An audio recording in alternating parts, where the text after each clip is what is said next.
Warahmatullahi wabarakatuh. Alhamdulillah, kali ini saya kembali membuat sebuah video pembelajaran yaitu membahas mengenai Unified Modeling Language atau UML. Jadi di sini yang akan kita bahas itu adalah UML baru pendahuluan tentang UML, bagaimana struktur UML itu, diagram apa saja yang ada di UML gitu. Itu yang akan kita pelajari pada kesempatan kali ini. Jadi UML ini adalah sebuah desain gitu ya, desain yang memang dikhususkan untuk pemrograman yang berorientasi objek. Kemudian ini bagian tahapan pengembangan perangkat lunak itu bagian desainnya ya. Jadi UML itu adalah sebuah bahasa ya yang telah menjadi standar dalam industri untuk visualisasi, merancang dan mendokumentasikan sistem informasi atau piranti lunak. Jadi dia sebenarnya sebuah bahasa yang sudah standar gitu untuk perancangan perangkat lunaknya. Jadi sebelum kita kemarin sudah dijelaskan juga di awal bahwa pada saat perancangan perangkat lunak dimulai dari analisis, kemudian desain ya. Nah, di sini UML ini digunakan pada saat tahap desain. Jadi dia berupa standar untuk merancang perangkat lunak.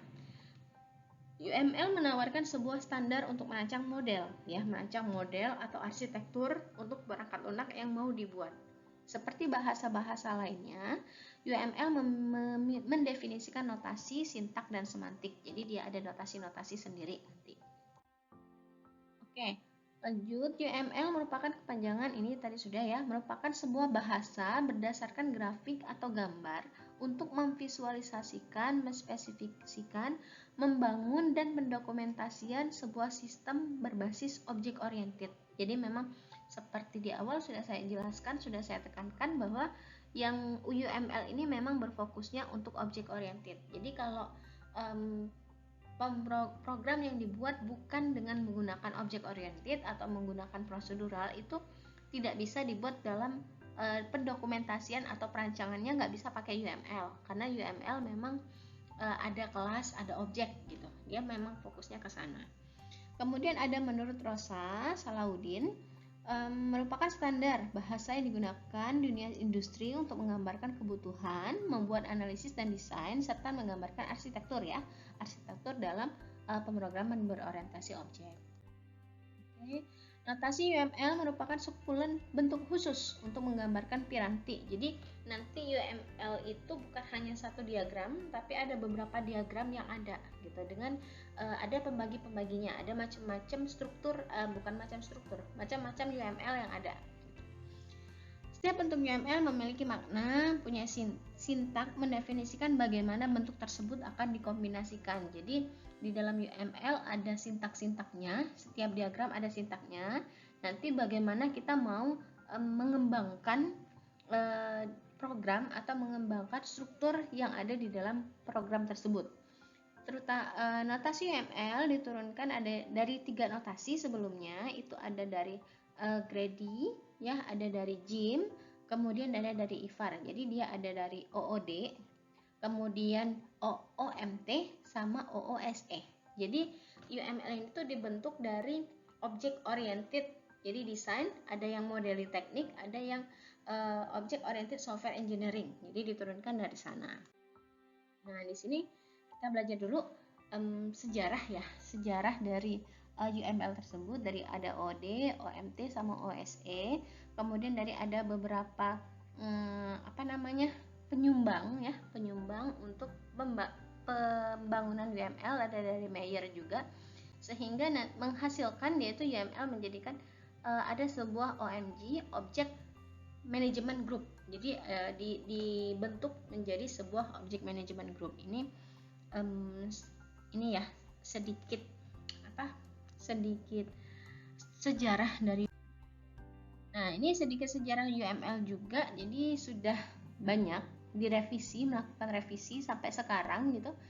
Dia dari tahun 95 dari beberapa metodologi yang tadi ya, OMT, OOD, OSE, kemudian dikembangkan sehingga tahun 2006 itu UML 2.1 itu sudah banyak tools-tools yang disediakan juga untuk membuat UML ini.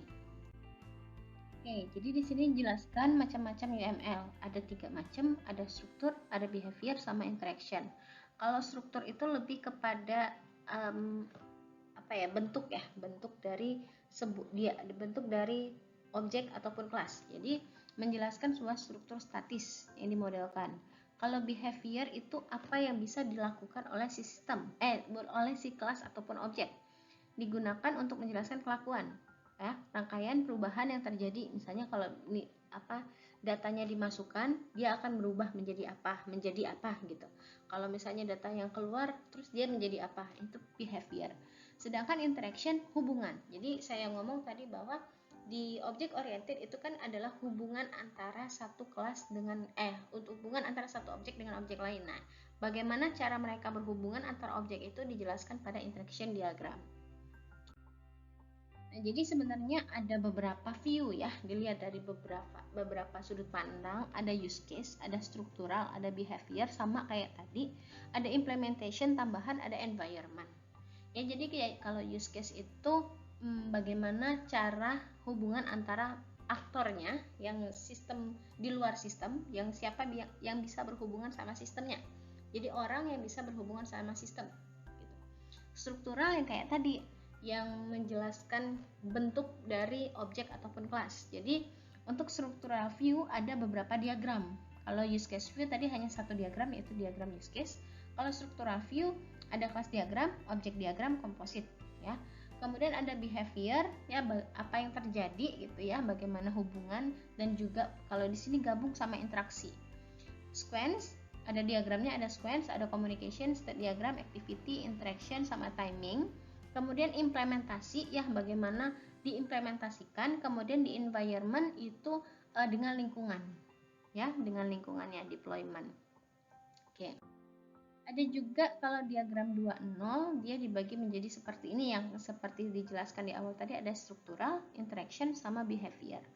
Kalau struktural ada kelas diagram, ada package, ada struktur diagram, ada objek, deployment, sama komponen. Kalau interaction ya communication, interaction, sequence, timing gitu.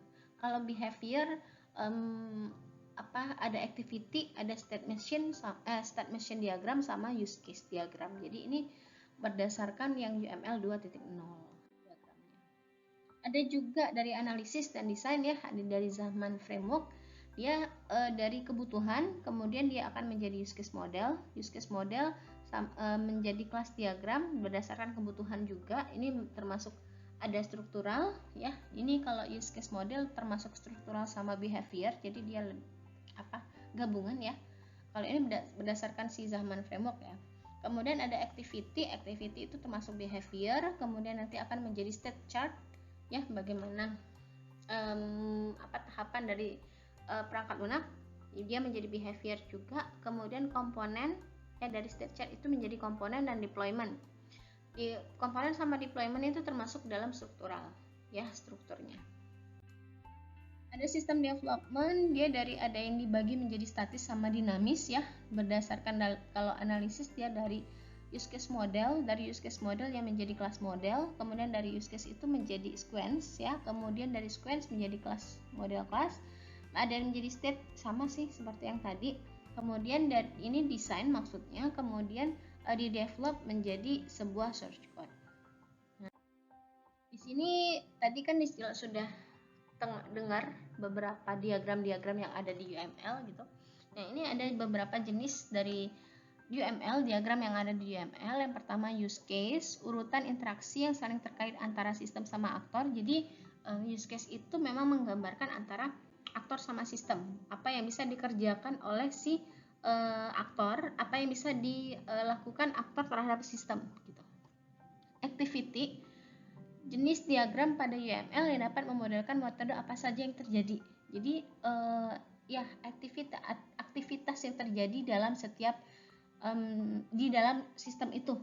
Sequence diagram menggambarkan hubungan objek berdasarkan urutan waktu. Jadi kalau sequence diagram ini ada timingnya, ada lifetime-nya. Jadi nanti objek yang satu manggil objek yang lain, kemudian metode apa yang dipanggil. Kalau di dalam objek sama kelas tadi kan di dalam kelas itu ada metode. Nah, dalam sequence ini menggambarkan seperti itu, metode apa yang dipanggil, kemudian kapan dia dipanggil. Jadi ada urutan waktunya. Kelas diagram ini masuk struktur ya. Jenis diagram pada YAML menampilkan paket ataupun kelas yang ada pada sistem. Jadi memang dalam bentuknya itu kayak yang saya jelaskan pada saat objek sama kelas, itu ada kelas bentuknya kelas 3 tier kayak gitu. Yang pertama ada kelas, ada atribut, ada metode. Nah, nanti kelas ini akan berhubungan sama kelas yang mana, itu dijelaskan di kelas diagram. State machine menjelaskan perubahan keadaan atau transisi sebuah objek pada sistem. Jadi misalkan dari state yang satu, misalnya kalau lift ya, saya contohkan saya melalui lift.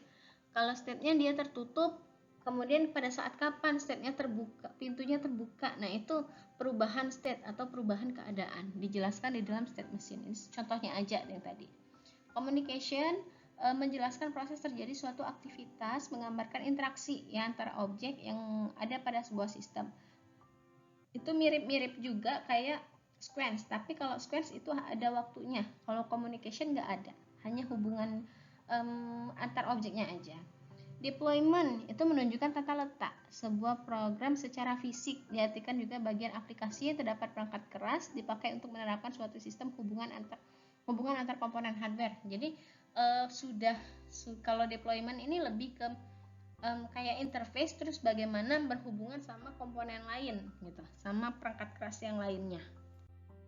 Komponen diagram ya, itu tadi deployment ya. Sekarang komponen menampilkan komponen serta hubungan atau interaksi yang terjadi dalam sistem. Jadi komponen apa yang ada di dalam sistem serta hubungannya. Objek menggambarkan, menjelaskan objek ya. Kalau tadi ada kelas diagram itu menggambarkan hubungan antar kelas. Kalau objek itu satu kelas bisa menghasilkan banyak objek. Nah, itu objek-objek yang banyak tadi yang bisa dihasilkan oleh satu kelas itu bagaimana hubungannya antara objek satu dengan objek lain.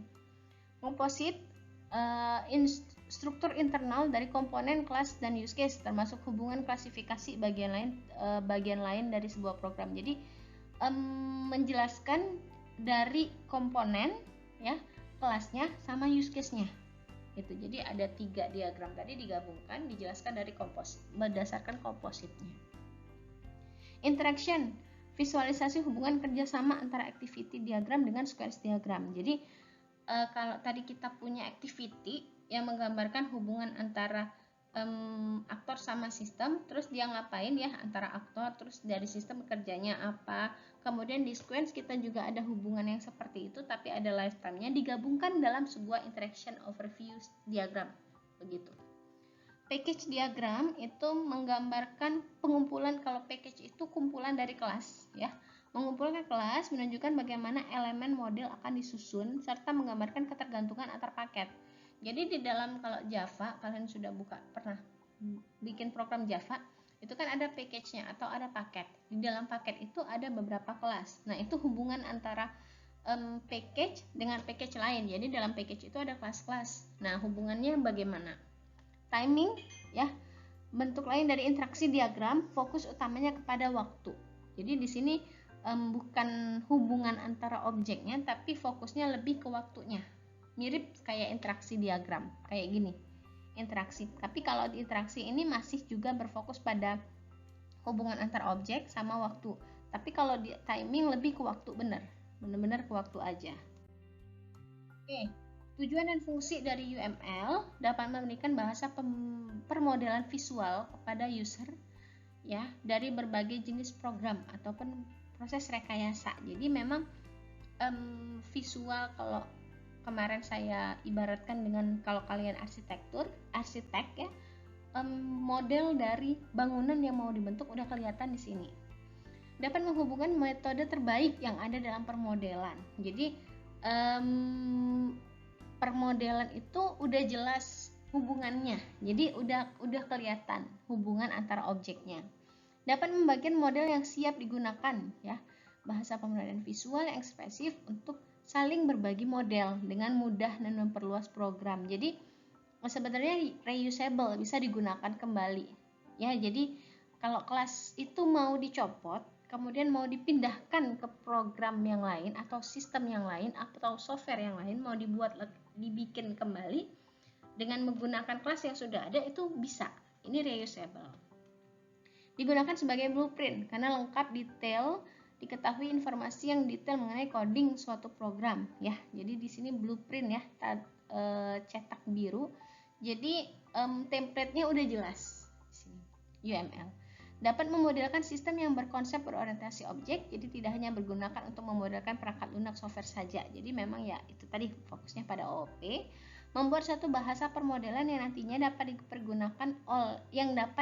dipergunakan oleh manusia maupun mesin. Jadi dia sebagai penjembatan antara kalau manusia ngerti ngelihat diagramnya, mesin juga bakal ngerti bagaimana cara kerja sistemnya gitu. Nah, itu adalah fungsi dan tujuan dari UML. Jadi di sini ada beberapa langkah bagaimana sih membuat UML. Ini sedikit tips lah ya. Buat daftar bisnis proses dulu dari level yang tertinggi. Jadi setelah proses bisnisnya dapat atau analisisnya dapat, petakan menjadi use case dari setiap bisnis proses tadi dengan tepat fungsionalitas yang harus dikerjakan ya. Jadi dari setelah requirement-nya dapat, bikin use case-nya. Setelah use case-nya, perhalus use case diagram dengan lengkapi requirement dan constraint atau batasan dan requirement-nya. Kemudian buat deployment diagram secara kasar untuk mendefinisikan arsitektur fisik. Jadi deployment-nya bagaimana, kemudian requirement lain non-fungsional boleh dibuat. Kemudian berdasarkan use case ini tadi, buat activity-nya. Jadi dari use case itu udah nanti kelihatan bagaimana satu proses bekerja, apa yang dilakukan di setiap proses itu, setiap use case itu. Nanti kelihatan baru bikin activity. Setelah bikin activity, definisikan objek dalam bentuk package. Jadi kita definisikan objek apa yang akan muncul. Jadi activity itu udah kelihatan juga objek-objek yang akan terbentuk. Kemudian bikin sequence diagram atau collaboration untuk tiap alur pekerjaan. Jika sebuah use case memiliki kemungkinan alir normal, buatlah satu diagram untuk masing-masing alir ya. Jadi kalau misalnya dia ada kalau nanti di activity sebenarnya kelihatan sih kalau misalnya dia ada normal atau kalau nanti di use case lebih diperjelas itu dengan skenario. Nah, di skenario-nya kelihatan bikin skenario normal sama alternatif. Nah, itu nanti dibuat masing-masing alirnya.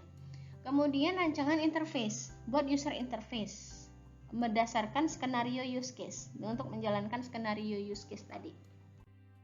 Kemudian sudah bikin interface, bikin kelas diagram. Setiap package domain dipecah menjadi hierarki kelas. Jadi tadi kan sudah didefinisikan package-nya, baru dibuat kelasnya. Untuk kemudian bisa bikin unit test untuk menguji fungsional. Setelah kelas diagram dibuat, maka dapat melihat kemungkinan pengelompokan kelas. Bisa dibuat komponen diagram. Kemudian tes integrasi untuk setiap komponen, ya. Bisa dibikin integration test. Jadi komponen itu hubungan antara yang kecil-kecil itu nanti digabungkan. Nah, itu menjadi integration test. Perhalus deployment yang sudah ada, detailkan kemampuan dan requirement sistem operasi dan petakan dalam komponen dalam node. Jadi dari deployment tadi diperhalus lagi. Kemudian kita membangun sistem. Ada dua pendekatan, dari ada berdasarkan use case, ada berdasarkan komponen. Kalau berdasarkan use case, mengassign setiap use case kepada tim pengembang menjadi unit kode yang lengkap dengan tes. Jadi di sini tadi ada di dalam use case-nya ada unit testing ya. Nah, itu unit test, ada unit kode, itu menjadi unit test. Nah, itu diserahkan kalau pendekatan use case. Kalau pendekatan komponen, mengassign setiap komponen kepada tim pengembang. Jadi komponen yang sudah dibikin di tahap di tahap sebelumnya tadi ada komponen. Kalau saya sih biasanya pakai pendekatan use case, jarang saya menggunakan pendekatan komponen karena menurut saya lebih gampang. Melakukan uji modul ya, unit testing sama integration testing berdasarkan kode dan Piranti Lunak siap dirilis. Jadi ini kan kalau semuanya diagram yang mau dibuat ya, langkah-langkah. Tapi kalau misalnya hanya beberapa, misalnya kalau untuk TA gitu, biasanya itu hanya bikin yang diagram yang pertama, analisis dulu. Analisis, dapat bisnis proses, dapat requirement ya. Sudah dapat requirement, langsung aja kebutuhan fungsional, nanti bisa ditambah-tambah. Non fungsional sama non fungsional. Dari kebutuhan fungsional itu akan menjadi use case.